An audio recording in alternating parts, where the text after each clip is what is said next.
Hey, I'm Abby and welcome back to the Life Work Balance YouTube channel. Did you know it's possible to over-prepare for an interview? Today I want to share with you the 3 consequences of over-preparing for your interviews and what you can do instead. But before I do that, please go ahead and give this video a thumbs up if you're looking forward to learning about those 3 things. And if you haven't already, please go ahead and hit that subscribe button as well as the bell so that you can receive life work balance advice delivered directly to you every Sunday. So, I've said over and over in my videos before that it is essential to prepare for your interviews. Practice your answers to common interview questions, review the website of the organization that you're applying to, review your job application to the specific role that you're applying to, and maybe even work with me directly during an interview strategy session or a mock interview. However, it is possible to over-prepare for your interview and have that actually hurt you more than help you. So today I want to share with you the 3 consequences of over-preparing for an interview and what you can do instead. The first consequence of over-preparing for an interview, and this is the one that I find is most common with the people that I work with, as well as with people that I've interviewed in the past, is having robotic answers to interview questions.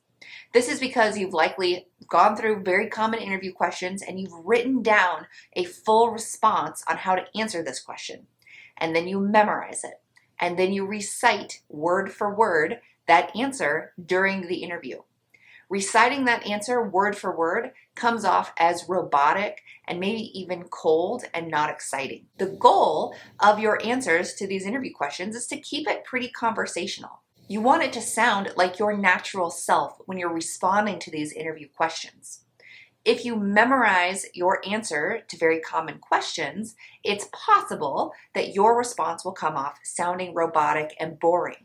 So you want to make sure that you don't memorize word for word an answer to a common interview question. Instead, what you should do is write out bullet points of very important things that you want to touch on in your answers to these common interview questions. So for example, in the question, "Tell me about yourself," which I have several videos on how to answer this, you might be using the present, past, future format. When you use this format, you're not going to write out a paragraph for each of those different sections.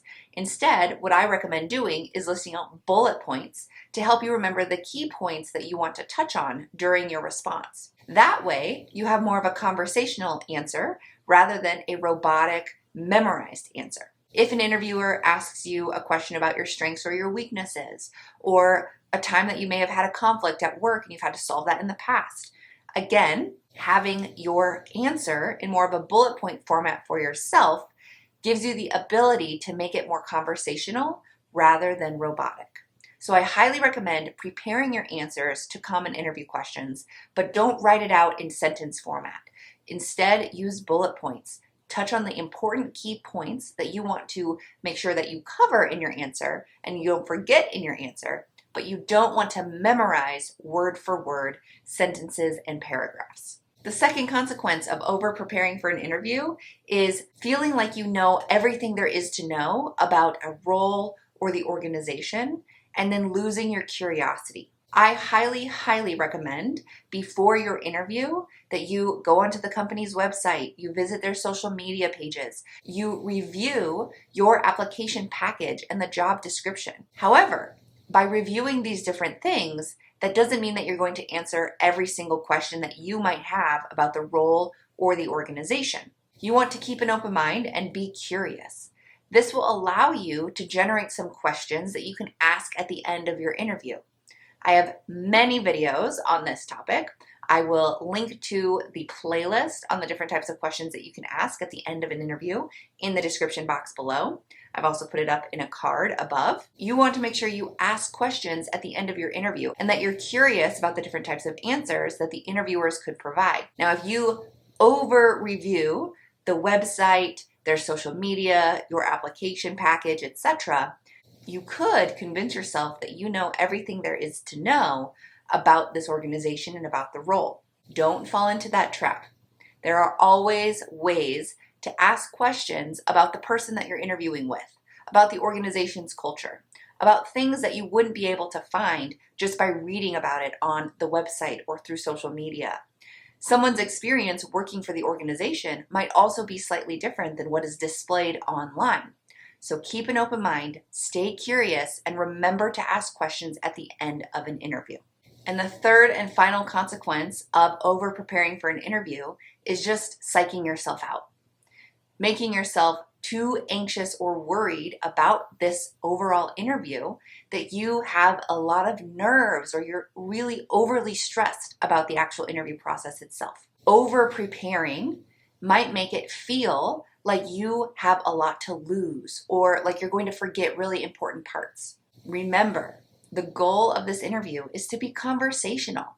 The person on the other side, whether it's the other side of the table, the other side of the video camera, they are a person just like you, and it's a conversation.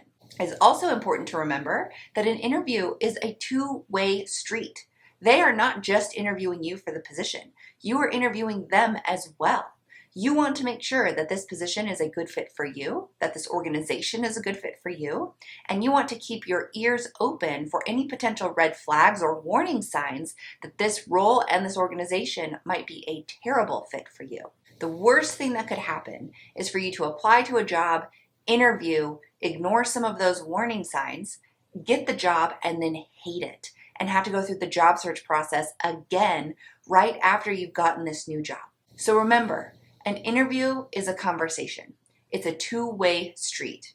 You're interviewing them just as much as they are interviewing you. So don't psych yourself out too much. Yes, while it might feel like the stakes are high, there might be a lot of pressure, it also is your opportunity to learn about this company, to learn about this organization and about this role, about your potential future supervisor, your potential future coworkers, and make sure that all of that is the right fit for you, as well as you being the right fit for them.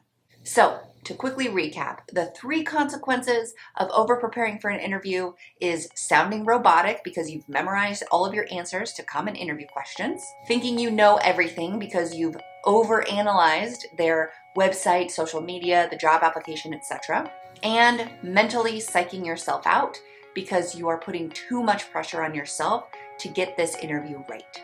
So I hope you found this video helpful. If you did, please go ahead and give this video a thumbs up. And if you have any questions, comments, thoughts, or ideas, throw them in the comments box below.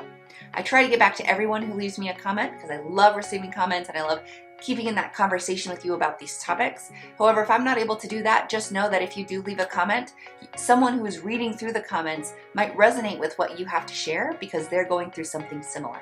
If you would like some additional interview preparation and maybe someone to just help you calm down and ease the nerves and the anxiety that may have been created from this interview process, consider scheduling an interview strategy session with me.